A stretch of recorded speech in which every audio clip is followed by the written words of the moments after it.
morning, folks. It's time for Democratic Perspective, brought to you by the Verde Valley Independent Democrats, a weekly talk show about the crucial political issues facing the Verde Valley, Sedona, Northern Arizona, and the nation at large. Join us for a stimulating, thought-provoking discussion. You'll get the facts as we focus on the challenges facing everyone.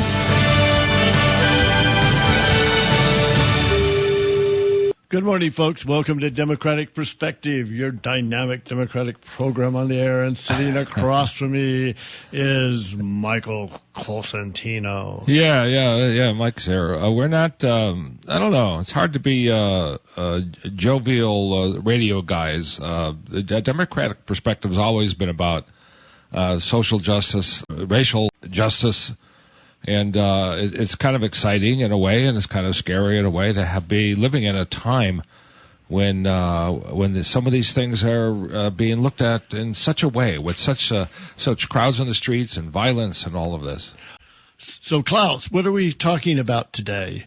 We have we're going to talk about climate change. I'm going to introduce him. The topic is 2020 Vision for the Future. Okay.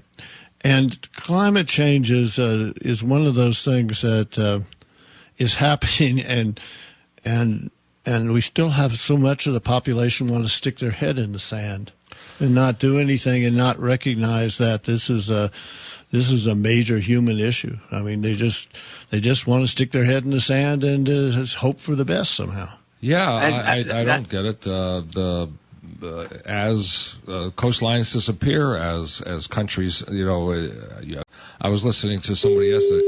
Do you tell a 7-year-old that Bangladesh is going to sink into the sea? I mean, how do you break people into climate change and the human devastation that is we're 10 or 11 years away from, and I guess maybe it's the time. Unless Palm Beach is starting to sink into the Atlantic Ocean, we're not worried about it. So let's have another beer. Klaus, have we got our guest on the line? He's calling now. So why don't you tell us a little bit about him? Well, I will when I introduce him. Now would be a good time. He's on. Stefan? Hey, Stefan? Yes, hi. All right. Hey, well, welcome to the show. This is who we have with us today. Stefan Sommer, and as he explains it, he was made in Germany and born in the U.S. So that's part of the story. The big part of the story, however, is that as a child and young man, he spent a lot of time with Native Americans, lived in a Native American community, and that generated his interest in the environment because, as you know, Native Americans have a close connection to the living world around us. And so now Stefan Sommer is a professor at NAU and teaches. Do you teach climate change, Stefan, or what exactly is it that you teach? Well, as a result of growing up around a sweat lodge with a bunch of Paiutes during my formative years, I went off to UC Berkeley to get a degree in ecology, and understanding how the world works became a big part of my life. And then as an ecologist, I got more and more into climate change because climate change is now affecting all systems across the entire globe. And so you can't really study ecology anymore without looking closely at climate change. Now, the title for today is, as you told us, 2020 Vision for the Future. So what's the future, starting from here on? What does it look like, and what are the alternatives? What happens if, and what happens if not? Well, was it Mike a moment ago who was just saying that climate change is coming? Really, it's been here for some time already. It is already devastating human populations. We have tens of millions of people being displaced by climate disasters of one sort or another every year. And that's been going on for many years already. So already our agricultural systems are being affected and shifted corn production in Canada is already increasing. And in some cases, the land values for corn-producing lands in Canada have been rising in value steadily year after year, whereas in places like Iowa, in some years they drop. So we're already seeing shifts of agricultural productivity to the north. And you mentioned a moment ago about sea level rise in Florida. Well, Miami, back in 2017, was already reporting a 7% decline in real estate values along the coast because of the threat of sea level rise. So these are not future distant impacts. They're things that are happening now. Well, that's the scary part. Is I mean, it's also maybe that's the enormity of the problem that seems to not have everybody talking about it. Of course, there's so much going on, but it seems like if anybody that steps back, there's nothing bigger than climate change. There's nothing going to impact more human beings. There's nothing going to cause more refugees. There's nothing going to cause more property damage. And yet, it is an afterthought on most agendas. I know I'm not asking for the answer. I'm here looking at a poem that I posted on Facebook. Henry Crow Dog was a Lakota Sioux, and he said, "The earth is a living thing. Mountains speak, trees sing, lakes can think, pebbles have souls, rocks have power." And someone that has spent time in the Native American community and of any stripe knows the special relationship that they have with the land. And I know I'm generalizing, but this is I'm just asking, where can we begin here? How can we make some impact on the collective consciousness of climate change? Well, it's a struggle. In the United States, it's really different than the rest of the world. If you look at people's feelings and attitudes about climate change in all parts of the world other than the United States, people are aware, people are scared. In the United States, there's been a huge campaign to suppress understanding of climate change. And so it's a mixed bag here, and people are often confused because they get different messages from different sources. I see.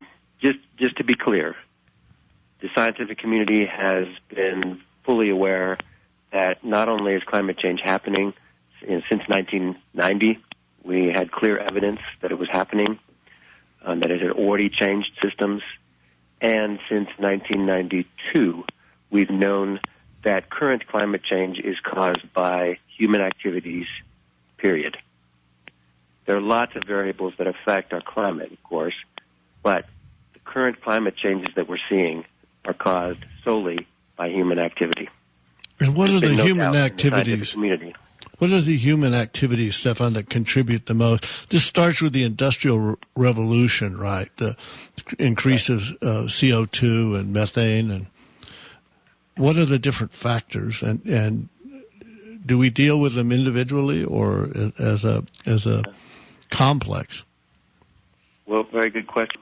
Yeah, so it has been primarily the massive burning of fossil fuels. It started in the 1800s, at a smaller scale, but we have been ramping up our use of fossil fuels, and that has really changed the balance of greenhouse gases in the atmosphere, which basically thickens the blanket, the insulating blanket. It keeps in more of the heat that we receive from the sun.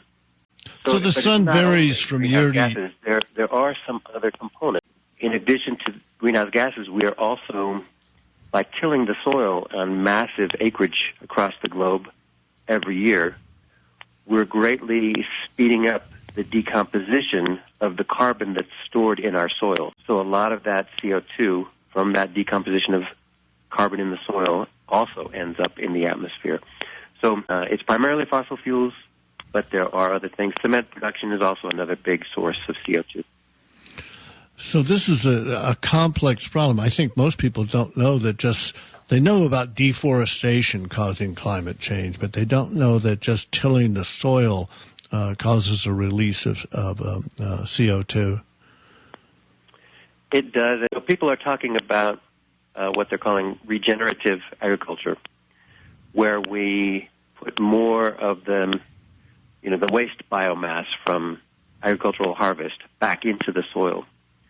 And in some farming areas, people are still doing that, but the more we go towards industrialized agriculture, it's all about quick turnaround, machinery, those kinds of things, and so we're putting less and less of that carbon back into the soil, and we quickly need to reverse that. We need to put more carbon back into the soils, which would have a significant effect on our emissions, but it still wouldn't begin to pull some of the CO2 back out of the atmosphere because we've put in massive amounts. We've put in over 2 trillion tons of CO2 equivalent into the atmosphere so far. So, is there any way that besides stopping it or slowing it down, is there any way to actually reverse that, or is that permanent? There are many people who are working on how we can take some of that CO2 back out of the atmosphere. So far, we don't really have a solid way. Certainly, regrowing forests can take some of that CO2 back out of the atmosphere. There's a group, Climeworks, in Switzerland that is working on taking CO2 out of the air by putting it through amine filters. And they've applied that in Greenland, where they use the waste heat from geothermal plants. So they can take a good amount of CO2 back out of the atmosphere without having to burn a lot of fossil fuels to do it. And so that's a good step in the right direction, but it's really at the experimental level at this point, not even the hobby level. It's nowhere near being enough to take all the CO2 back out of the atmosphere. We're so talking. we need to work on all of those Doc. We're talking to Dr. Stefan Sommer, Director of Education, the Merriam-Powell Center for Environmental Research. But you've co-produced and have produced some really interesting films on and written some right on point things on climate change. So let's talk about A River Reborn, the restoration of Fossil Creek. It says you were executive producer of that. We're talking about another treasuring our national heritage. You have a radio show, Spotlight on Climate Change. What's going on with these media things? So, yeah, I've been involved in outreach on climate change in every way I can think to do, because it is really the crisis that is facing humanity at this time, and it's what we'll be facing for a long time to come.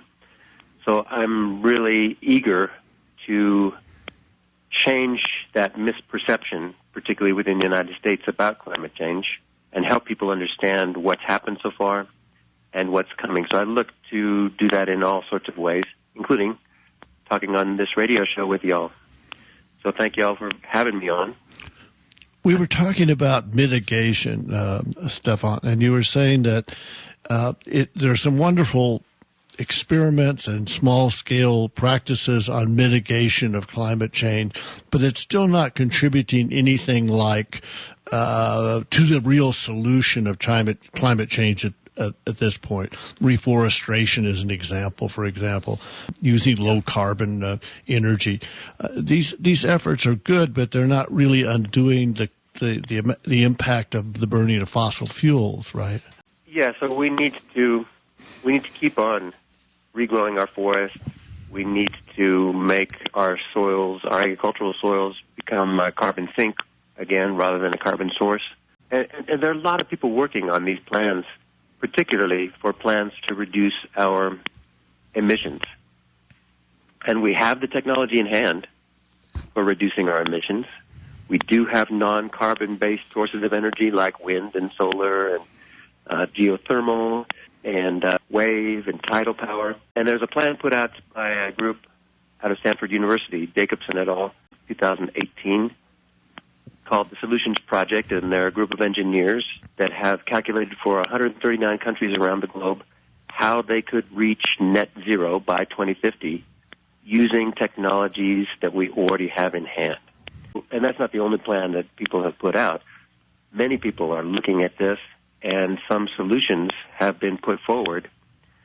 The challenge now is to get everybody on board so we can actually implement these solutions. Well, that's it. I think you put your finger on it, Doc. We've been asking this question since certainly not only you, but our last few climate speakers. But you put your finger right on it. It's that we feel and we hear, as you said, the engineers are working on it. The plans are there are plans. There is progress. There are solutions. And so most of us, now you're saying we need to get on board, so these programs need support before they come to, like I said, I think one of the reasons people aren't worried about it, because we say, hey, they're working on it, they're going to figure it out, we're going to be okay, and that may or may not be true. So when you say people got to get on board for these things, what do you mean by get on board? What do we got to do? Yeah, let me ask a follow-up question to that. Who are the big polluters?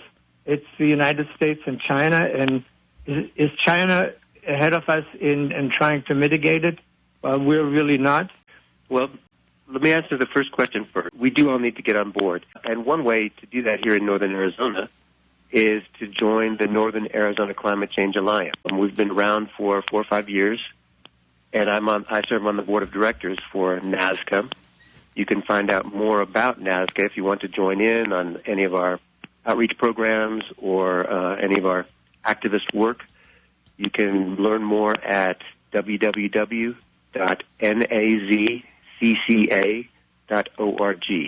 Why don't you give that to us again, Stefan, so if people catch it? And also the name of the organization. Just give us a little repeat here. Yeah, it's the Northern Arizona Climate Change Alliance, and the website is www.NAZCCA.org, and that's NAZCCA.org. So NAZCCA does a lot of work, and we were involved in getting the city of Flagstaff to pass a climate action and adaptation plan back in 2018. We have also been involved with the city of Sedona, who recently also announced that they are going to put together a climate action plan. And in fact, I should tell you all that today, tomorrow, and Thursday, there are going to be open houses in Sedona where you can make your voice heard by joining in on the conversation about how to structure the climate action plan for Sedona. To find out more about those open houses, go to sedonaaz.gov/climate. So it's the main Sedona. sedonaaz.gov/climate. And on that page, you will be able to see where the open houses are, and they're all on Zoom, so you need to register so that you can participate. There's one this afternoon, an open house from 4:30 to 5:45 p.m. There's one tomorrow from 10 a.m. until 11:15 a.m. and then again on Thursday from 5:30 to 6:45 p.m. So please, if you're in the Sedona area and in the Verde Valley, please join in. The plan is Sedona specific, but they do have a lot of information on how climate change is expected to affect the entire Verde Valley. Well, that's great. Those open houses will, especially talking about Sedona's action plan for climate change. People from Cottonwood, people from Camp Verde, people from Jerome can listen in and maybe apply those to their towns. People are looking for a way to do something. I know that our mayor, Tim Alinsky, has spoken at some of the Northern Arizona Climate Change Alliance functions. So he is certainly a supporter and aware of it. Now, getting the city council to go along with anything like Sedona, like a climate change or like an action plan, is maybe a bridge too far, but at least for now. But that's the impact of having these open houses. So please, as Dr. Stefan Sommer, who we're talking to, is telling you, check out see if you can get in on these Zoom meetings for these and they're on discussions. Sedona City Government's website. You can go there, as Dr. Sommer is saying, and find the open house. It's probably right from the first page, and that'll give you information of how to participate in what's happening with Sedona. Stefan, I did look at the website yesterday, and it is a little bit complicated. So again, it's just go to sedonaaz.gov/climate, and that'll take you right to the page. Thank you. Stefan, there are a number of cities around the United States who have goals for zero emission by, some 2030, usually it's 2030. Is that going to make an impact, or is that just, a drop of water on a hot stone? It all makes a difference. There are many cities, where our federal government isn't necessarily fully on board with climate action. Many cities, thousands of cities in the United States, have already put together climate action plans. And so if your city council is not doing that, you've got to make it clear to them that they are behind the times. They need to catch up with the rest of the world and start doing things, because if we don't turn around our carbon emissions, and if we don't start adapting to the changes, people are going to be high and dry in so many different ways. To my other question, who are the big polluters, and is China doing more to mitigate this than the U.S. who is actually doing nothing, right? Except for this individual. Well, yeah, so the cities in the United States have been doing quite a bit, but the federal government has been backing away from things like the Paris Accord. Fortunately, the rest of the world is not backing away from their commitments to reduce emissions. China is a big source of CO2, and they have recognized it, at least in the sense that they know that the people in their cities have been suffering from air pollution in a huge way. And so they are starting to take very seriously reducing their emissions for direct human health reasons, as well as overall climate change reasons. So they're very well positioned now. If we do follow the recommendations in the Paris Climate Accord, then they are very well positioned to supply the world with solar energy technology and wind power technology.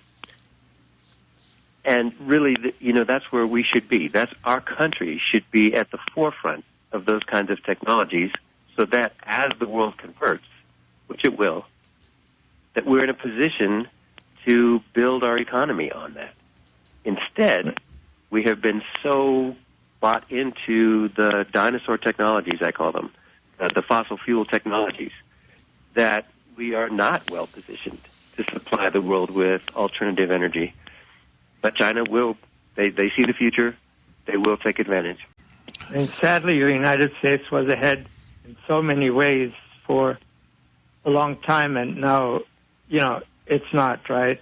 I mean, especially with what's happened in the last 4 years, which hopefully will change on November 3rd. But we have a lot of catch-up to do. A lot of work to do. So another good thing, though, there is a NAZCCA group, Northern Arizona Climate Change Alliance group, in Cottonwood, and they have been starting to make presentations to the City Council as frequently as they can to get the City of Cottonwood to also begin looking into risk assessments and climate action plans. There's a group in Prescott as well, a strong NAZCCA group in Prescott that is beginning to make plans on how to work with their City Council to get them to follow the example of Flagstaff and Sedona and also develop climate action plans. So if you want to start making a difference here in the Verde Valley, in Sedona, Cottonwood, Prescott, or Flagstaff, please do get involved with NAZCCA and lend your voice. Back in January, we had 268 folks show up for the Flagstaff City Council meeting, asking the Flagstaff City Council to declare a climate emergency and to implement the Climate Action and Adaptation Plan in the strongest possible way.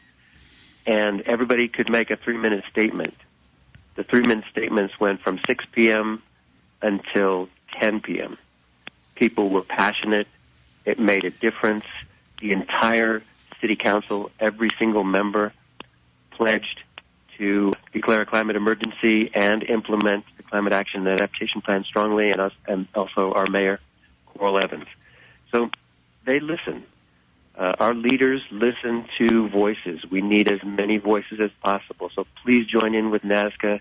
Go to city council meetings. Go to these open houses for Sedona, because Sedona has decided to put together an action plan, and they need all the support that they can get.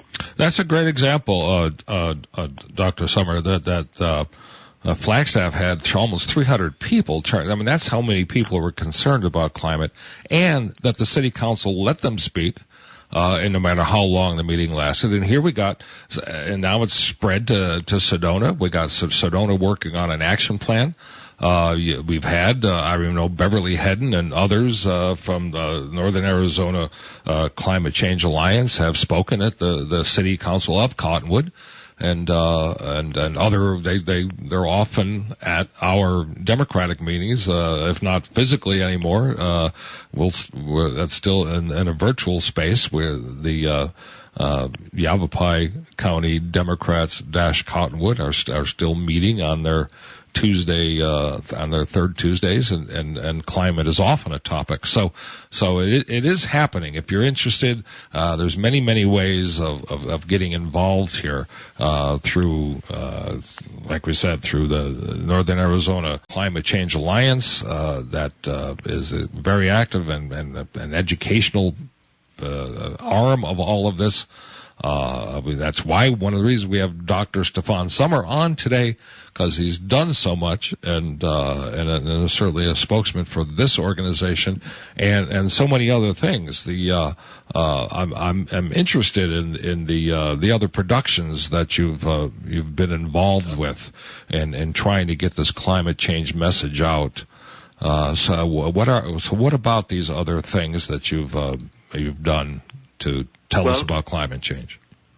Yeah, if you want to get active, but you're not sure, really what's going on with climate change, then again on the NAZCCA.org website, several of my presentations on climate change are recorded there, and I go over climate change basics in one called Climate Change Cause and Cascading Consequences. I go over future issues and current and future issues in Climate Refugees and Arizona's Future is another presentation. And then the third presentation I make is about climate change, building a path forward. How do we solve these issues? If you want to look at A River Reborn, The Restoration of Fossil Creek, that's a film that we produced for public broadcast. And it's a local environmental story, and the beauty of that story really is that in spite of major environmental conflict, people came together and collaborated. It was various environmental groups, various Native American groups, and APS, a major corporation, all ended up coming to the conclusion that Fossil Creek was better as a free-flowing stream than as a source of hydropower. Now, and hydropower is clean energy, but it was much less than 1% of the overall production. And they realized that so many species depended on that free-flowing river that the balance was in favor of letting it flow free again. Do you have any recommendations for talking to people who are skeptical about climate change? We run into a lot of them.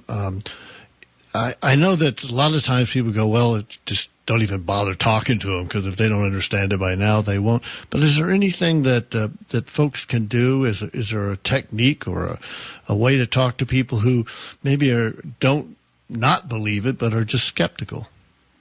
Well, that's a really important question, too, because we really all need to become voices for climate change and bring our family, our friends, and everybody we bump into on board. It's a difficult thing for folks who have bought into the fossil fuel industry's doubt about climate change. It can be hard to reach through. The main advice I can give you is if it's somebody that you know how they think, you know their values, start with the things that you can agree on. Start with the things, their love for the great outdoors.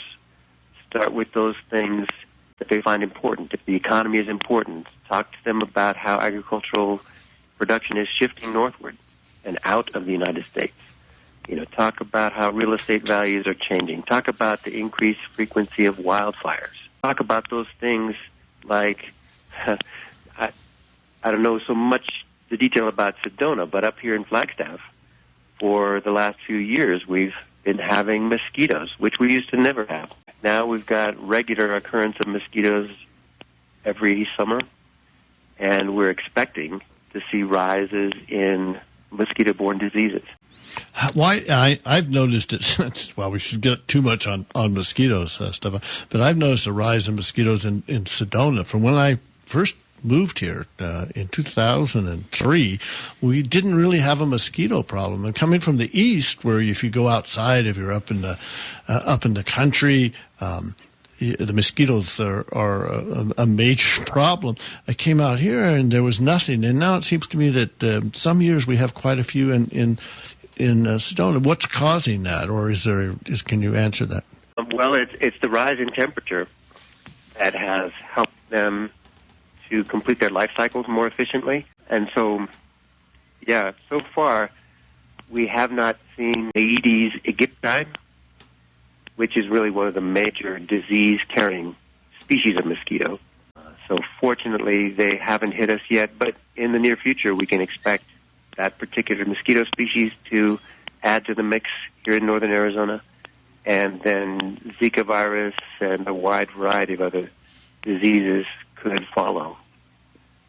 So there's potential for not only increase in disease levels for things like West Nile, but also the addition of whole new diseases that we haven't seen in northern Arizona before. Well, that's not a very great, exciting prospect, but I like what you say about trying to talk to people who are maybe skeptical about climate change, and just not assuming that they're ignorant, but try to relate to them on values that you share. And I think particularly if you know someone, that's an excellent strategy. Any other? I guess there's two problems. One is understanding the complexity of climate change, which the science is getting better and better at. There's been a great progress in understanding. And the other is the political struggle to get people to realize that they need climate change. Well, the name of the show is Democratic Perspective. This is only one party that is blocking this, and it's the Republicans. I mean, Democrats aren't perfect by a long shot, but when it comes to this issue, and so many others, there's the reason on a national level we're not talking as much about climate change and we're not acting on climate change is pretty simple. The Republicans are in power. They need to be out of power so we can save the world and save Palm Beach and everything else. So I'm the radical here on the show, and as you can maybe tell, Doctor, and we want to. So I'm listening to you now. So as temperatures rise, we have mosquitoes, those annoying things. But not only are they annoying, they're disease carrying. We're talking about your pets. We're talking about animals. We're talking about humans. And as the other thing I see is as water becomes more scarce as temperatures rise, that creates conflict, doesn't it, Doctor? Yes. Well, an important thing is to tell folks that the effects of climate change are nonpartisan. Everybody is going to have to suffer through the consequences of climate change equally. And so it's really important for us to all understand that whatever our political persuasion, we've all been addicted to this easy, cheap source of energy, namely fossil fuels, and we need to break our addiction. One of the things that, the whole COVID-19 crisis has caused me to isolate, and what I'm realizing is I'm happier when I don't get in my car, when instead I walk somewhere. It's a freeing, life-altering thing not to get in the car every day. Don't forget, folks, Democratic Perspective is on Facebook. There are many people enjoying watching us live right now, checking out my hat and my bald spot. I guess I can't do both. But anyway, we want to make sure that you know that VVID, Verde Valley Independent Democrats.org, will have this podcast and all our podcasts on VVID.org. VVID.org has the shows. Check them out. And wonderful summaries written by Gary LeMaster. Thanks, folks. See you next time. You've been listening to Democratic Perspective, brought to you by the Verde Valley Independent Democrats, a weekly talk show focusing on the political issues facing the Verde Valley, Sedona, Northern Arizona, and our nation at large. Catch us every Monday morning after the 8 a.m. news, right here on AM 780 KAZM. It's beautiful out there, folks. Have a great day.